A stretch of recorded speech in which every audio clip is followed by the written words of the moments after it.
मुरबाड तालुक्यात काल झालेल्या अवकाळी वादळी पावसामुळे माळशेज घाटाच्या पायथ्याशी असलेल्या आवळ्याच्या वाडीतील घरांचे मोठ्या प्रमाणात नुकसान झाले आहे। रात्री 8च्या सुमारास झालेल्या या वादळी पावसामुळे अशोक धर्मा बला यांचे घराचे छप्पर उडून इतर घरांवर पडल्याने यामध्ये घरांचे मोठ्या प्रमाणात नुकसान झाले आहे। विलास नामदेव थिंगळे, जगन खाकर, भगवान खाकर, रामा पारधी, धाऊ शेवाळे, अनंत पारधी यांचे या अवकाळी वादळी पावसामुळे मोठ्या प्रमाणात नुकसान झाले असून शासनाने याकडे लक्ष द्यावे अशी मागणी नागरिकांकडून केली जात आहे।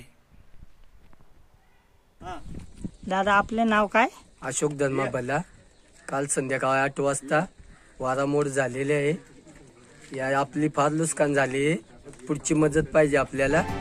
लाईव्ह अस्मिता टीव्ही न्यूजसाठी दीपक चिडा, विशेष प्रतिनिधी मुरबाड। आपण पाहतात लाईव्ह अस्मिता टीव्ही न्यूज, उमेद नव अस्तित्वाची।